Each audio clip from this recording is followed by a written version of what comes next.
I'm gonna start recording, by the way. I'll just mess around. Okay. Okay. Oh God. Oh boy, I feel sad for anybody listening to that. I yelled right into the fucking thing. Well, don't cut this out. Of course not. I'm not gonna cut this out. What are you talking about? Oh my God. Oh, well, like, we're really being professional now. Yes. Sure. This is a professional podcast. You know the funny thing about the podcast? About the... Are you okay? The pod people. The mole people? The mole people. Man getting hit by football. What is up, YouTubeverse? Clayton and Taylor here. I am going to lower this down because I think we're going to deafen people if we keep doing this. Well, Talk. Okay, yes, there we go. We're good. Can you tell we've kept our level of just standards and all that. Our standards of levels and levels of standards. Yes. It's a little too late in the day or early in the morning, whichever you do. And 3:23 I was going to say, AM. podcast comes from the fact they were originally meant for people's bloody iPods and stuff like that. Really? Is that why they're called that? Yeah. I was not aware. Yeah, podcast. You listen to them on your iPod and stuff like that. I But now the iPod is passé and gone. They're still called a podcast, though. Or just a cast. So welcome. Welcome to Two Idiots Talk for an Hour. This is something new that we're doing. Or the TITFAH podcast. TITFAH.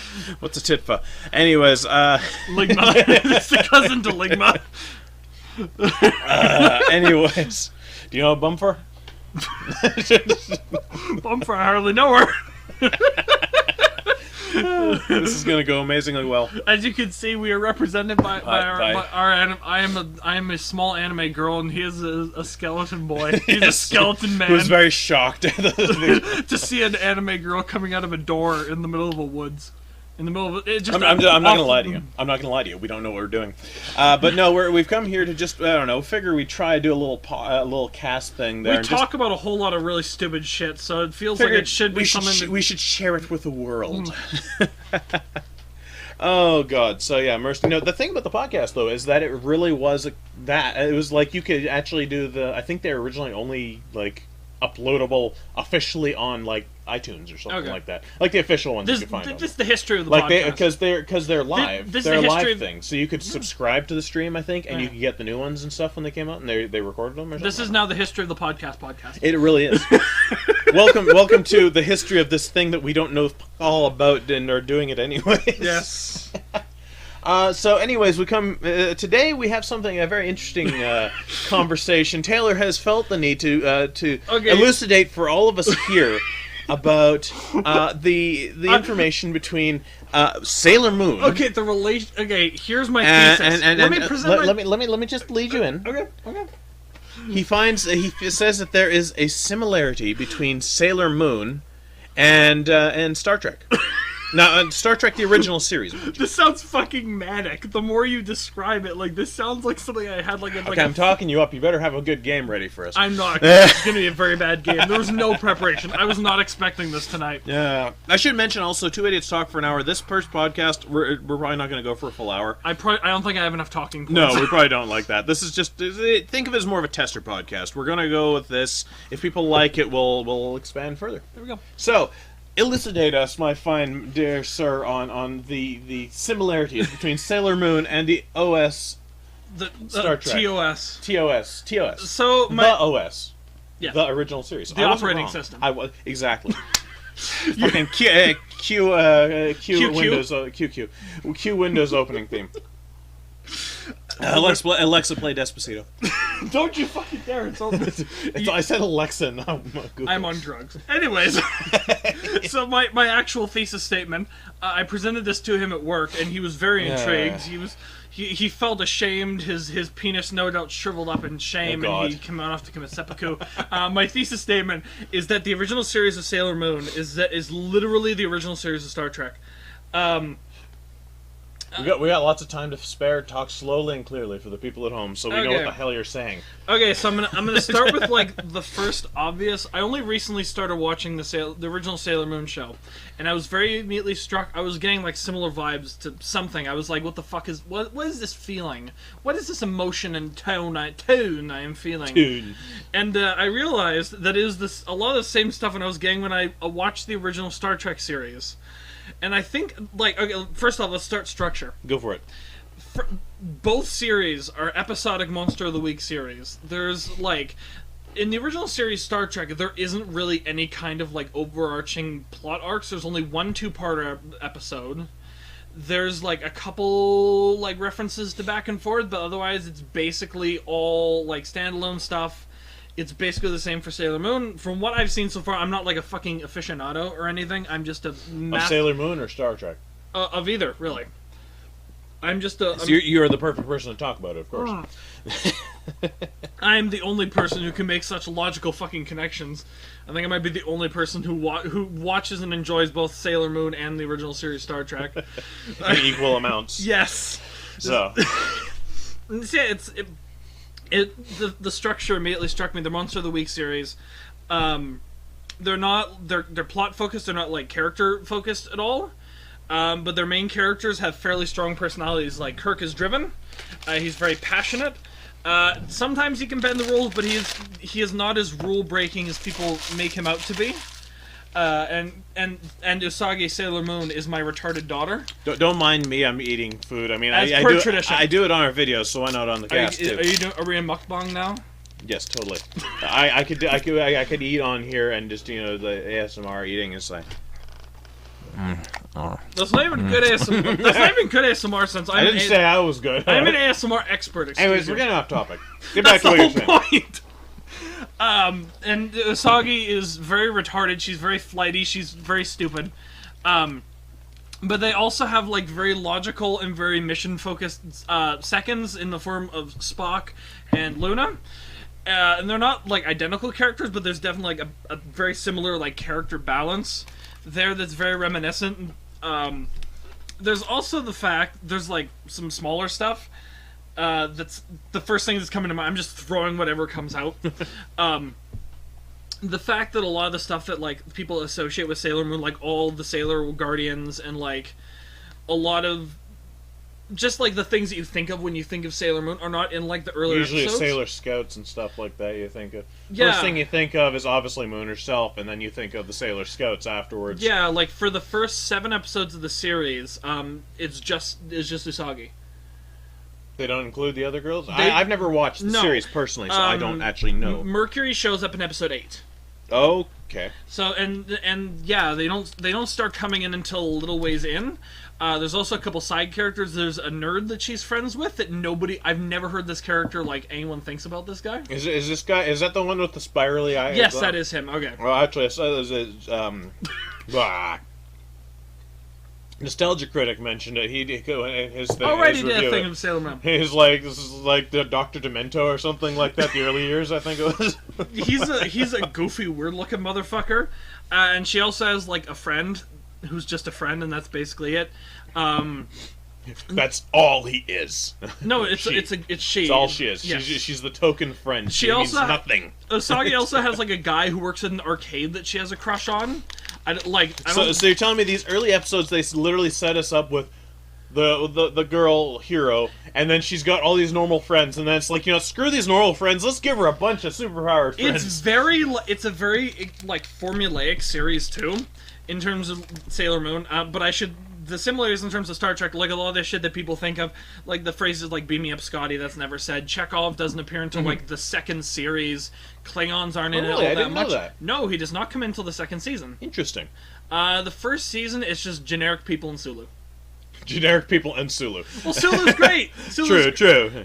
Like a lot of the character. Oh my. Good God.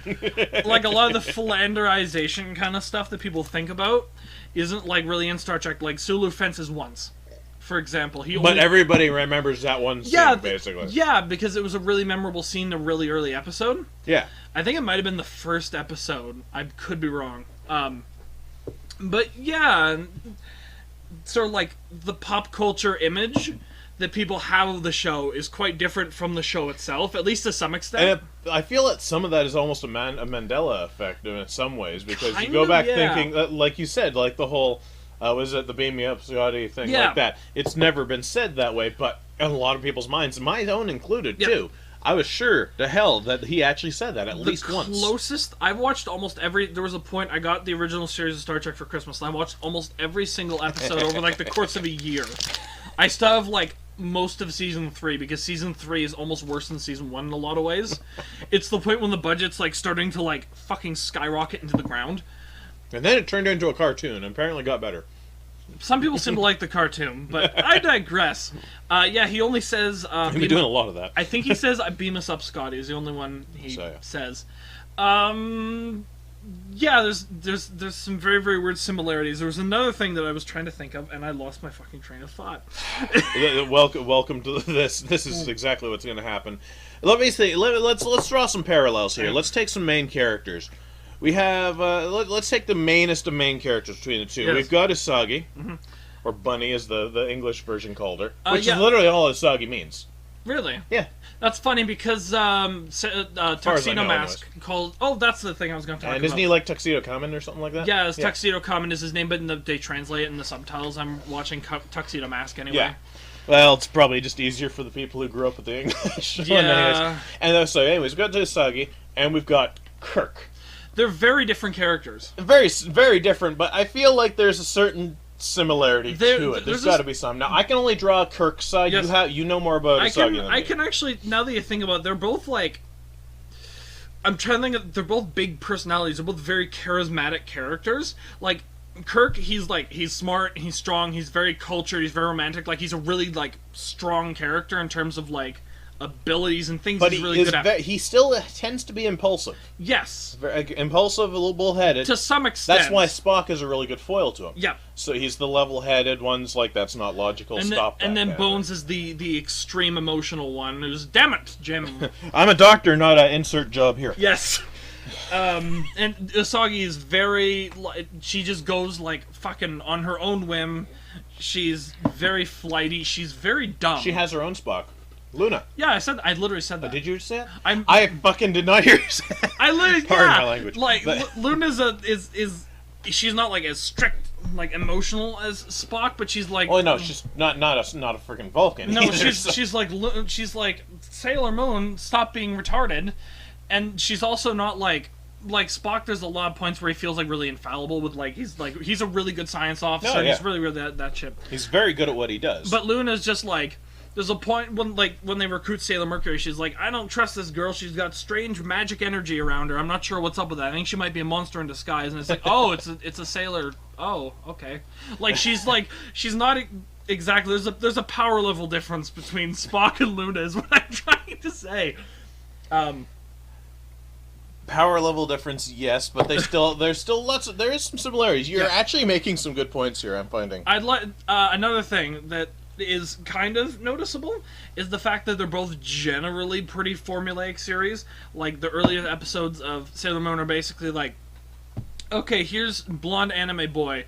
He's gonna go get some energy for Queen Beryl, and he goes into, like, a normal location that people would go into, and he takes it over, or he, like, makes a fake one, and they sucks up people's energies. And then Usagi comes in, runs away from his monster, and then Luna's like, "You're a fucking magical girl. Do your goddamn job." She's like, "Oh right," and then she does her goddamn job, and then she almost dies, and then Tuxedo Mask comes in and saves her every time. So basically, she's shit at her job, and Tuxedo Mask has to win. She's pretty bad. Like, there's a lot of points where she's like, "Oh my god, I'm gonna die. How do I get out of this?" And I'm like, "It's Tuxedo Mask. Tuxedo Mask. He's gonna come and he's gonna throw the roses." Like, whoosh, oh fuck, Tuxedo Mask! I didn't see this coming. 5 episodes down the road, I didn't see Tuxedo Mask coming. What? Nobody expects a Tuxedo Mask Inquisition. Anyways, let's think again a little bit here. And Star Trek is kind of has like a number of formulas, like especially when you watch like the entire series in like a really short span. Oh yeah, you've got things like you said, the monster of the week, something's attacking a ship. You've got like, a new planet to explore. Yeah, god, everything's trying to kill us. There's a lot of like, they do this especially in season 2. It's like, here's a planet that has an Earth culture. Or here's like a mysterious alien entity we don't understand that's attacking the ship, or we're in some new place we don't understand, and it's kind of like it's kind of it's hostile towards us, but they're not like an Earth culture directly or anything. There's a lot of like scripts that have like a lot of beat for beat sort of things. It's not as direct as Sailor Moon, but it is really, really, really similar. Well, the thing is, with Star Trek, they set us up for all those types of plot lines by literally one line of text. The line of text being, to boldly go where no one has gone before.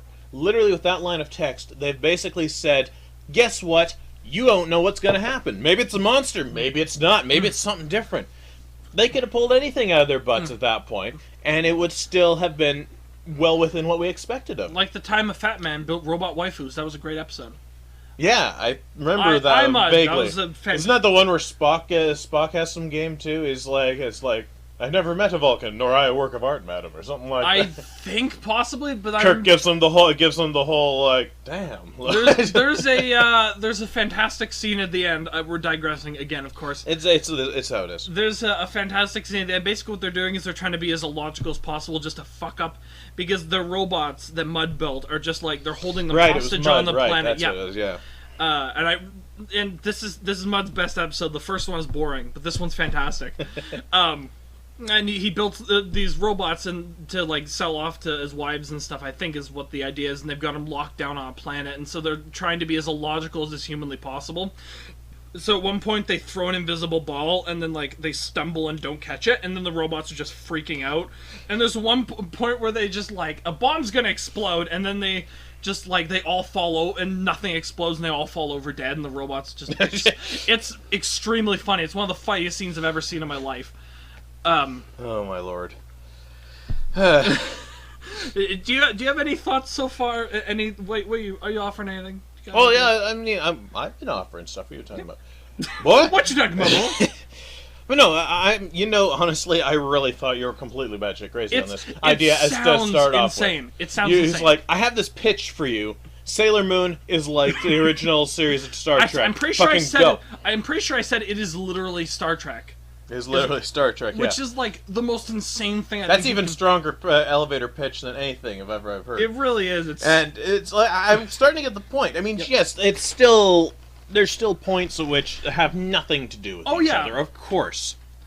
But there's a lot of things that are actually fitting in. Like let's think for a second there. We've already drawn the parallels between Spock and Luna. Like the character dynamics and the character feelings are very, very similar. But is there any more lines? Can we draw lines between the other main characters and the other bridge crew, basically? I'm trying to think if there really isn't one that's coming to mind. Let's start this. Uhura. Sassy black woman. Not really. No. I have not watched enough of the series to make my big brain comparisons. This is just a thing I throw out to you, and we're like, let's just do a podcast. Let's put this in the first episode of the podcast. Well, I don't know. Like, let's see, strong, independent woman, and I mean, let's face it. Sailor Moon is it's of its time. Yes. It's filled with a lot of the original stereotypes of women. They're both very of its time. Welcome to Feminist Podcast. Hi. We're big femme. But no, like, you look at it, I mean, like, Usagi herself is kind of the worst offender. Oh yeah, she's lazy, she's very stupid, she's very vain. Like she the only thing that's like consistently able to motivate her is like the guy at the arcade might pay attention to her. And the fact, and she wants some of the tuxedo mask dick as well. Of course. Not so. In the early series, she's not a fan. Really? She does not like it because like they just keep running into each other, and she can't figure out he's tuxedo mask because she's literally retarded. An idiot, yeah. Luna has no excuse. It's the Superman syndrome. Yes. So a small change is all it takes for people to miss it. To be fair, their voices are actually fairly different. It's probably the same voice actor. Oh, obviously, but there's like a difference in the voice. It's like kind of reasonable. Just talks like a normal guy, and then he's tuxedo mask. Yeah, he has like a very suave voice, and he has kind of like a higher pitched voice as his normal dude. His normal. Hi. I would not go that far. Toad. He's just Toad from Mario. There we go. Draw parallels between from fucking Sailor Moon and Mario. I think I'd like to move. I'd like to move into my biggest comparison now, which this is my linchpin. Okay. Is the fact that they have both had incredible influences on their own specific genres. Fair enough. Star Trek on science fiction and Sailor Moon both on magical girls and anime in general. In general, yeah, because it's definitely one of the more flagship, well-known anime up there with things like Cowboy Bebop and Dragon Ball Z, stuff like that. It's a classic of the genre. Exactly. And it's also like the one, usually like the one magical girl show that people have heard of. It's the one that's like influenced everything. It's like all is it not the original magical girl? It is not. There's a lot of stuff before. What they did is they took a lot of like the Super Sentai kind of stuff and mixed it in with like pure magical girl, more like the traditional older. So Power Rangers and but that kind of is what they did with. That's kind of what she is. She's almost got the Power Rangers / magical girl vibe. And the because that was kind of the idea. Is the original magical girls were more like the best comparison I can make is like Cardcaptor Sakura, where it's like it's more like. I'm trying to think of like a way to describe this. It's less Super Sentai. It's literally the only way I can describe it. And there's usually not like a team with like the color coordinated and the uniforms and all that sort of thing. And like the poses, it's usually like Kitty's sort of stuff, just doing magic and that sort of thing. It's less. There's less Power Rangers in it. Is the only way I can really describe it. It's more magic, less Rangers. Yes, yes, fantastic way to describe it. But afterwards, now like it seems like basically every single magical girl, there's like they got like the color coordinated uniforms, and they have like the poses, they have the transformation sequences. And... You know, the color coordinated uniforms thing too actually is a smart move on the TV people's part, because that's an easy way to figure out which one's which, and also for like marketing and that sort of thing. Exactly, you make toys much easier if you have the different colors and stuff like that. There's a slight change in haircut and hair color, and then basically. Yeah, exactly.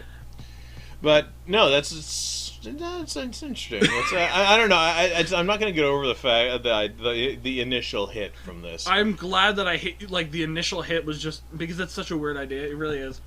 And in terms of like magical girls, in terms of like anime in general, like it's a really like it's a cultural touchstone. Yeah. And the same for Star Trek in terms of like science fiction and TV in general. It's like it was a very progressive TV show. There was tons of sci-fi back, even in the 20s, 40s, things like that. There are old radio dramas and serials and stuff like that. And it was always the most cheesiest shit ever. It's the attack of the Xenons from Planet X or something like that. Yeah, it's usually like really schlocky kind of stuff that we'd find schlocky nowadays. It's the stuff you'd find on Mystery Science Theater 3000. Yeah, or either that, or it's like the kind of thing you'd read from like Jules Verne, where it's like like really, really like hard science, and it's like we go down like explore like an area, and like early science fiction was like going to the moon in like ancient Greece. I think Xenophon is the one who wrote it or something. You have to give some points to that ancient stuff, though, because you know what? I feel like sometimes now I'm going to say something controversial now, but I feel like with the Star Trek, it was very, like you say, cultural milestone. Oh, absolutely. It has expanded out knowledge for sci-fi stuff for ages. Actually, to be fair, I think Star Wars came first, did it not? No, it did not. Star Trek was 69, I think. Was it? Okay, I wasn't sure on that. It's early. It's early color television, and to be fair, though, as far as I know, Lucas was not influenced by Star Trek. No, it was mostly like Flash Kurosawa films, Kurosawa and westerns and like Dune and Flash Gordon and that sort of thing. That one itself, although we'll touch on that in another day. And the thing, Star Wars itself is also another milestone that definitely shaped sci-fi. And that's kind of like... And I think the fact that he took from a lot of things... We'll talk about this later. Let's talk about it now. Yes. And the fact that he took from things that weren't not all of them were straight up sci-fi. Like, yes, Flash Gordon is definitely sci-fi. But then, like, westerns... like Kurosawa, which is Japanese. Japanese like samurai films. Samurai. Like Jedi, it comes from the word for like their history films. Exactly. And the thing is, that in itself expanded it further. It's like, we don't have to only stick to a sci-fi idea for this. We can take old ideas. Now you have like a lot of and that's how you got fantasy. You got friggin' gunslingers in space. So they took the Western sci-fi to its logical extent. Exactly. And now you have these kind of like two competing traditions where you have like the more hard, serious sci-fi in Star Trek. Even though Star Trek, like, if you watch Star Trek nowadays... Star Trek is very heavy on the technobabble, you'll find. Yes, there's a lot even though a lot of it doesn't make any goddamn sense, and it's not meant to. It's meant to make... It's meant to enrich a veneer. you. It's like a veneer. It's meant to enrich your feeling of you are in you're experiencing a sci-fi world right now. It's especially the feeling of, like, you're in a real world, on a real starship with real people. Like, they feel like there's, like, a natural rapport. Except for that android in Next Generation. Yes. Real people. Hello, yes, I am real human. And then with the Star Trek, where it's more like the science fiction is just like an excuse to do like really, really cool stuff, where it's basically might as well just be fucking magic. Yeah. Well, I mean, what is the Force except basically space wizards? Yes, it is wizards. Space wizards with laser swords. Yes. That's what it is. So, and going back to my original thing I was going to say, which is going to be controversial, as much as it did for sci-fi, I feel like in a way it might have also hindered it a bit. Because I'm understanding your You point. probably know where I'm going with this. But the thing is that at the same time, it did say, hey, we can go this way with things. At the same point, it also humanity has a bad habit of like, hey, look, a new way to do things. Let's all go this way. Yeah, and basically it's like, hey, here it is. Especially in terms of like media and like new trends. We found a new road to drive down. Let's never use the other road again. Basically, they did the same thing with Sailor Moon. Like as soon as Sailor Moon got like fucking ginormous and it's like a big thing. Now basically every magical girl thing has to be like Sailor Moon. So even then, the parallels are still there. Yes. But, like, I mean, if you think about it, as campy as it was, some of those old sci-fis, the serials and stuff like that, you had, like, the weirdest stuff, like, but it was creative. Yeah, a lot of it is, like, really weird, like, incredibly out there sci-fi. Like, some of that stuff was stuff that you'd find on somebody's deep blog post or something these days. Yeah, it's like something you think like about something Lovecraftian a lot. Exactly. Like, it's very weird. Lovecraft itself is technically sci-fi in a way. And sci-fi fantasy, I guess, technically. Depending on what setting you put it in. Yeah. But the thing is that it's so, I don't know, it's so creative in its own right, and I feel like it's been homogenized a bit. Yeah. So and then it's basically just Star Wars and just Star Trek, but over again. Exactly. Well, those are the franchises. Yes. Those overshadow everything. You do have lots of other things. You have Battlestar Galactica, you have Babylon 5, you have Firefly. You have lots of those things, and they in their own right created their own flavor and a lot of things. So it isn't completely gone. But the ones you see, a lot of times there's people trying to just copy the format. It's Star Trek, but not. I think the new thing for both interest, I'm starting to notice more comparisons. This is starting to get crazy. For both going down the rabbit hole, boy. Yes, for both Sailor Moon and Star Trek, there's being like kind of like a new wave of like magical girl and a new wave of like sci-fi, like typified in like the new magical girls like Madoka Magica, where it's like a dark and edgy twist on the formula. It's like, oh, it's subversive and it's like it's dark and it subverts your expectations and it's edgy and characters die and that sort of thing. And they kind of went like a similar route with Star Trek, where a lot of the modern stuff, like Star Trek Discovery, for example. I don't know a lot about that one myself, so I'll let you. I've only watched like a couple episodes and like from what other people have told me, but they went like they go out from like serials. Again, the same thing with Magical Girl. They went from like Monster of the Week sort of stuff to like it's a continuous plot line with a continuous story with like character-driven arcs, as opposed to like a story-driven story where it's like Monster of the Week, that sort of thing. And yes, like Star Trek Discovery, it seems they're going down like there's a continuous set of stories going on that are being driven by the characters and their personalities and their actions and that sort of thing. I can't really name like a show that sort of like set off that kind of trend. The closest thing I can possibly name is Game of Thrones. It started in fantasy and kind of like spread out to like sci-fi in general too. Fair enough. I mean, there's lots of things that can be done in fantasy that can be done in sci-fi. Yeah. You just have to switch magic with science. That's all, basically. Basically. Though I've yet to find any kind of fantasy, anything that's like the original Star Trek, where it's like the feeling of like exploration with like a feeling of authenticity to it. Mm-hmm. That's very unique, I find. Anyways, but it's very, very weird. The similarities keep like popping up, and then I think like we're reaching some kind of universal singularity, where at some point I think we'll just realize that they're literally the exact same show, like come from parallel universes fused into one. That's, I get where you're coming from, and I'm gonna tip the apple cart here and say something different. Oh, the Orville. Yes. The Orville is actually being seen by a lot of people as being a more true successor to Star Trek than the new Star Trek is. Oh yeah, I think Star Trek Discovery, from what I fucking dropped it, I thought it was fucking garbage. The little bit I saw, I couldn't handle it. It was like they took the shine. This is my opinion. Yes, I only watched a few episodes, but this is my opinion from that. Is that how a lot of people had a problem with the movies, the Star Trek movies, the newer ones, that is, obviously not the originals. Well, some of them anyways. Some of them, yeah. But no, the problem with a lot of people is that it was all bright and shiny. It looked like you were inside of an iPod. Yes. Basically. Hey, bringing it back around to the podcast. Oh! Anyways, so yeah, it was bright, shiny, and there was like sun flares everywhere, and there was no sun to be seen. The J.J. Abrams effect. But it seems this one, Discovery, seems to do the exact thing. It's fucking dark. Turn a light on, for the love of God. Like, the original, like, Star Trek's original series and Next Generation are very brightly lit. Like, they look, like, really, really nice. Like, they look like a place where you can live. Like, they're very nice and plush, and they're very comfortable looking. Now, Deep Space Nine, I think, was the only one that might have been a tad dim at times. Because they're set on, like, a star... But it's on a space station. Like, out in, like, the outer regions. But, I mean, you go again, then after that, you have Voyager. And Voyager's a perfectly well-lit ship, no real darkness to it. It's like... Unless you get into darker situations where it warrants it.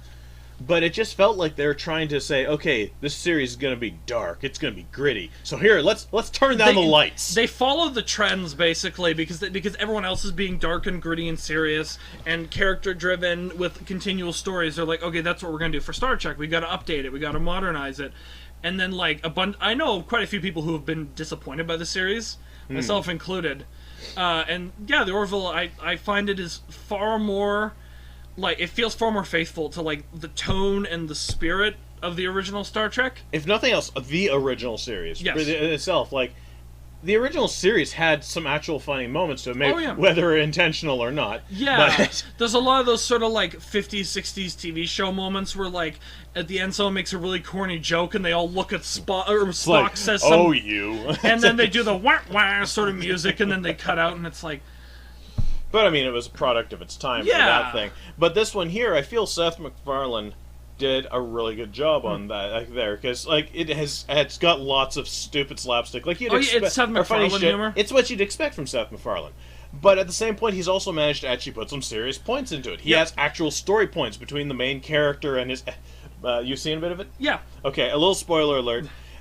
His first officer is his ex-wife. Yes. So, yeah, there's obviously some serious tension there, and it goes around to that. There's some jokes behind it. The other crew are all kind of standing around going, oh, shit, what's going on? There's kind of a similar dynamic, too, between Seth's character and the ex-wife.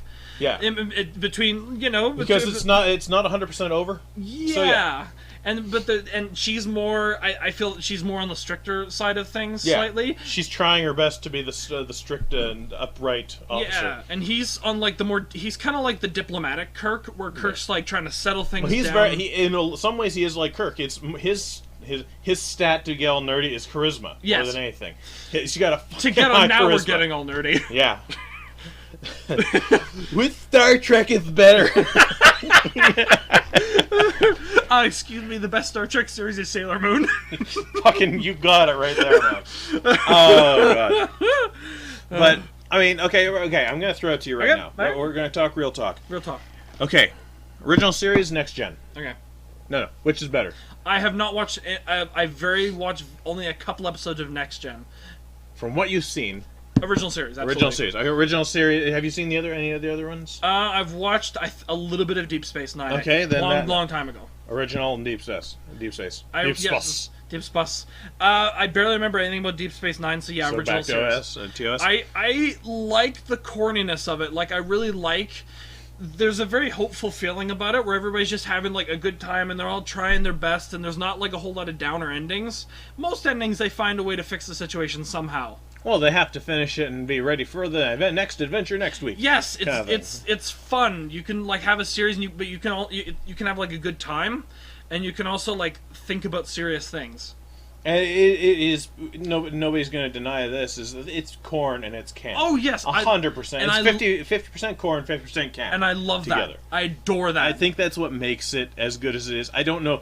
I think that is the only reason it still can stand up today to watching. Probably. Is back then well, not us because neither of us were alive. No, but back then people watched it and probably actually took it as a much more serious. Oh yeah, because that was like. Show. It was very unlike most things on TV. Oh yeah, definitely. But now we can watch it and we see it in a different light because obviously it's so hilariously outdated comparatively. Yeah, especially like the effects, especially. Exactly. Another point of comparison with Sailor Moon God. is the fact that like visually neither of the shows have aged fantastically. No, you can see the age on them for sure. No, like in Star Trek, it's just like couches. and just like cheap walls. Like, well, they did, I don't think Roddenberry had much to work with when he was making the show, so, to begin with, anyways. No. Apparently the budget was fairly high in Season 2, and then, it just tanked in Season 3. And there's a lot of reuse of footage, like Sailor Moon, like familiar stuff with, like, the ship sailing or whatever. I'm going to draw a different parallel, too. Reuse of footage. That is the basis upon which Power Rangers is made. Yes! Is reuse of footage from Super Sentai, which you said yourself draws into being part and parcel of a halfways thing for Sailor Moon itself. I feel we should have, like, a board up with, like, red thread and drawing lines between TV series. This is the plus side of not using a face cam. We don't have to, do anything to show people. It's all words. Take it or leave it. It's all words.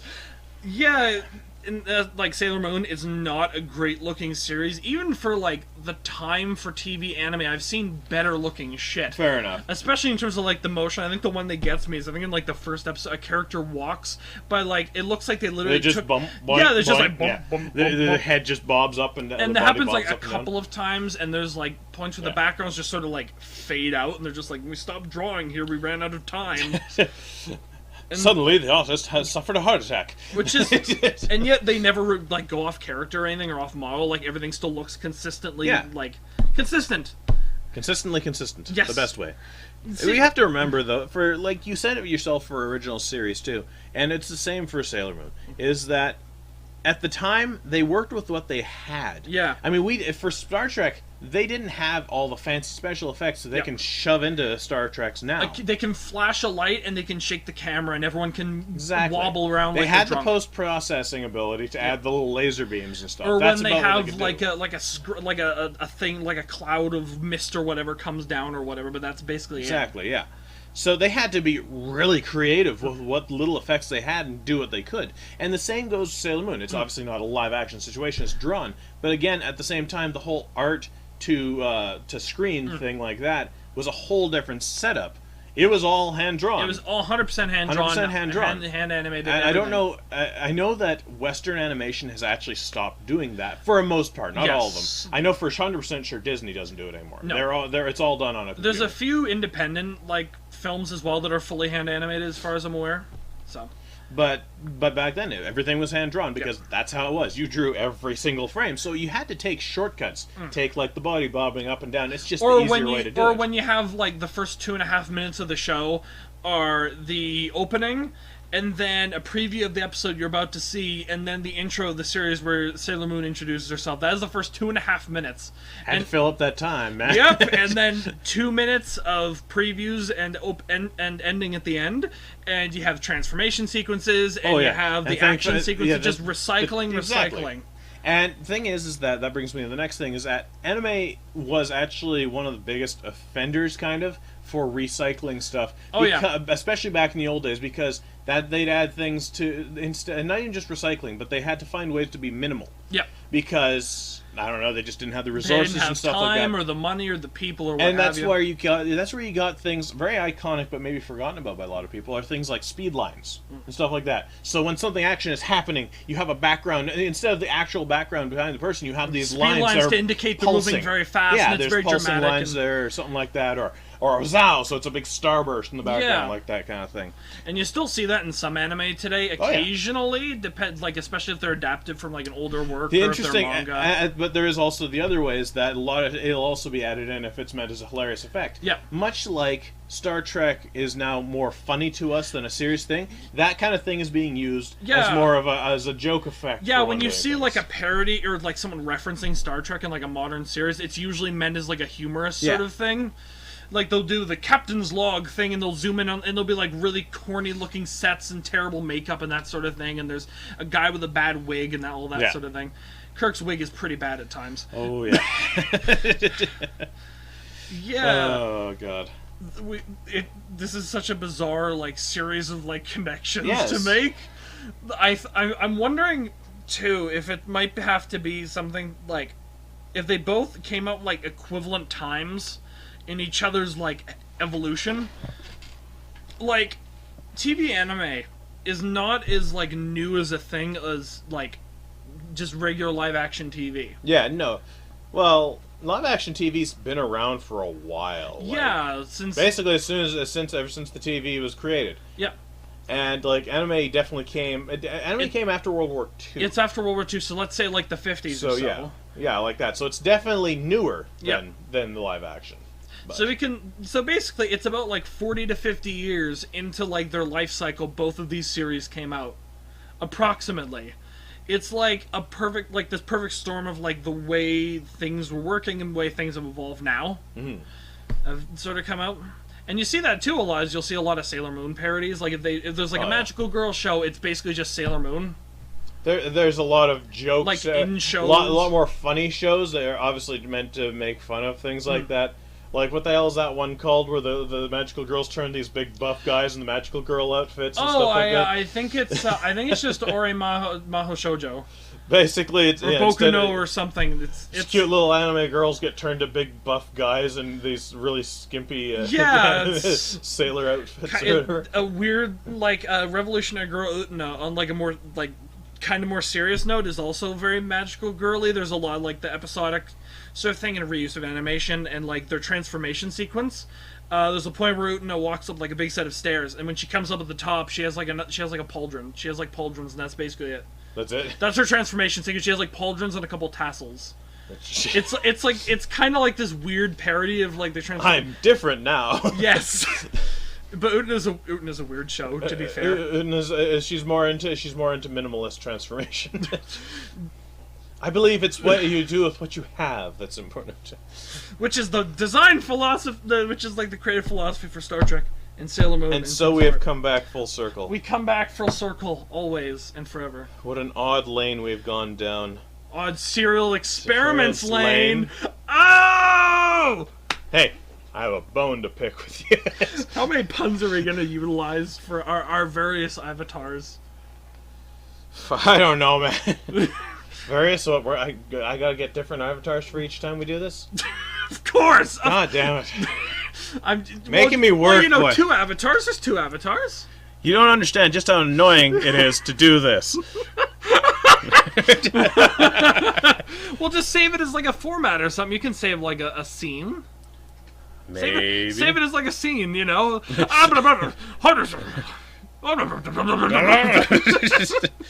So we've obviously gone completely off the rails. It is now, what is it, fucking 4 in the morning. Yes, I'm trying to think of any way I can... We've gone down a rabbit hole that might not have been... If I can make, like, the ultimate link. But nothing is... We're going to do 6 degrees of 6 the degrees... original series, or... So here's 6 degrees of the original series. I'm trying to link it to Transformers somehow. You get to Transformers, there's like Japanese animators in there. You can probably get to Sailor Moon. I can already tell you right now that's easy enough that if you're willing to give a little credence to things here, you can literally attach the 2 of them there. I don't know. The only thing it really is attaching Sailor Moon to Transformers, because from there you can attach Transformers to DC and DC to Star Trek and stuff like that, because they've done crossovers. Yeah. Okay, so this is a very roundabout way, but yeah, because there has to be some. I'm pretty sure there's probably some connection from Transformers to Sailor Moon. Next time, Sailor Moon is Transformers. Next time on Sailor Moon. This is the Sailor Moon podcast. It is talking about Sailor Moon for an hour podcast. You're just going to change it? Yep. Oh my god!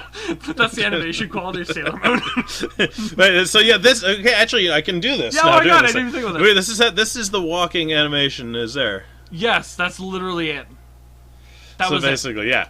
So it's like fucking Berserk 2016. Oh god, I don't even know what that is. Well, I know Berserk, but there was a 2016 version. It was a really shitty CGI version. It was really bad. Was it? Okay. Yeah. Apparently, they did the exact same thing where they had Guts walk like, and also it was like really he did. Wait, they used CGI and they still had to do the bop bop bop. Yeah, and he did it like a little tiny bit too, like. So people have like filled in like the bottom, and also the perspective was really weird. So his chest was like 2 feet shorter than it should have been. So someone filled in like drew the bottom end, so he has just like tiny feet walking really really slowly. it's great. Guts in his tiny feet. Yes. Oh my god. I think that I at some point in this podcast I need to elucidate to the internet. Why not now? My grand theory. We're actually getting close to an hour. So. Okay. The only other theory that I want to elucidate in terms of connections is that Persona 3 is literally Evangelion. Oh God, that's a story for a different time. Yeah, you would have to be a different one. Yeah, well, that's our next podcast. Persona 3 and his Evangelion. I feel we should argue our cases for which Persona is best, probably. Oh yeah, that's an episode unto itself. I think that'd be a fantastic episode. Is which Persona is. That one will go on for 5 hours. That's like half of our conversations. Is Persona is like arguing. Well, that and memes. Yes. Which we seem to have actually avoided pretty well during this. Yeah, I'm proud of us. There were a few. I think it's because when you have like a directed discussion, that's like, okay, here's the thing that you talk about, and you don't really wander off too much, and you're trying to like keep conversation going like we are now. You don't really have like a chance to let the memes slip in. Yeah, memes are filler. Basically. They're basically intellectual filler. Oh Lord, and I think we are running low on stuff to talk about for this one. I think I've basically elucidated my case. Would you agree with me that there is a lot of similarities, like surprising? I already have agreed with you. It is 100%. There is a lot of similarities, but I do posit this. Mm-hmm. Could there not also be a lot of similarities between Star Trek and a lot of other different shows? Oh, and Sailor Moon and a lot of different shows. Oh, absolutely. To the point where it almost negates this whole conversation being important. Probably. I just thought it was like... It is an interesting point. It is an interesting point to draw because they're very vastly different in their own rights. They come from different countries, different influences. They influence whole different genres. Things. Yes, different mediums. Yeah. They're wildly different. Yeah. They are exceptionally different, and yet there's so many similarities, which just goes to show, in this world, we're all the same. That was the positive message. We should end this with we're gonna end this with a positive message. That's what we're gonna do. What's our Persona 3 positive message? There is no positive message in Persona 3. What are you fucking talking about? Positive? Don't you remember Aigis' speech, you motherfucker? Don't you remember Best Girl's speech? No, I don't. It's been a long time since I played the game. All right. This is why I think we need to play the game for the channel. I do. Really? I'm very close to coming to it. I swear to God. Look forward to it, apparently. As if we already didn't have enough long play games going. Once we finish some of these. Anyways, the all you need in this world is just someone to care for. And that's enough. Oh, okay, that's what she says. Okay. Yes. I was going to say, did you just fucking come up with that? Damn, man, I don't expect that from you. No, that's Aigis. That's Best Girl. That's Best Girl in all of Persona. The entire franchise. Okay, before you get on to that. You're about to go on a different tangent. Yes! We do not have enough time left for that. I'm getting out of here. Chewie, get us out of here! You're going to play the clip again, are you? No, I can't. Okay, good. Why would I play it? I don't know. Do you not have the clip on the computer now? I do have the clip on the computer. I'm not going to add it into this here. Okay, well, you're I'm going to be lazy with this. This is meant so I don't have to edit it. You're just going to upload straight away. Basically. Oh my God! Right. No, I might do one quick little edit too, but that's all it. So should this is being made to be done as is. It's very easy production as well. Yeah. I feel the next note our calming stream that has been in the background. What anime? You got that from some anime. I didn't get it from some anime. I just found a GIF of a calming stream. Well, it was Reddit and it said it was from an anime. I don't know. Here, it's not going to pop up on the screen. Anyways. Zankyo no Terror. I don't even know what that is. It's an anime. What the fuck? Duh. Of course it's an anime. Oh my God. You think that looks realistic? Yes, it's real. I'll murder you. Anyways, this is devolved. What is real? Shit, don't even go down that road. That's another podcast for another Idiots time. Talk for an Hour, episode 2. What is truth? What is real? What is reality? What is bread? Who is Best Persona Girl? The answer may shock you. We're just gonna clickbait this shit. Clickbait, but only in voice alone. Voice bait. Voice bait. We have gone over the edge. Okay. I think it's time for us to leave our dear listeners. Wrap it up. I don't know. How do you want to wrap this up? We've never done this before. With a gangster rap. No, don't start. No. Okay. African American gentleman. We came in with he came in with the need to prove to me and verily to all of us the similarities between Sailor Moon and the original Star Trek series. And I think you've honestly done that, because, at least in my case, you've made me a bit of a believer on that, because... I've converted you to the Church of Sailor Moon Trek. Sailor Moon Trek. Sailor Moon... Oh, God. Sailor Moon Trek. Oh God, no, I don't know what to do with that. You've done that though. You've pointed out a lot of interesting stuff on that, and I find it just fascinating, honestly, because you don't think about these things normally. No. So, and these are the weird connections my brain forms. So I think we're going to leave it there for today. Thank you all for listening, and I hope you look forward to more of these in the future. Yes. So until next time, I can't speak today. My voice literally is going. Can you hear it? It's 4 o'clock in the morning. Yeah. And of course, we recorded a Final Fantasy IX video, so of course I voiced frigging Nanjo. All of them. And all of them, yeah. But Nanjo's the one that wrecks my voice.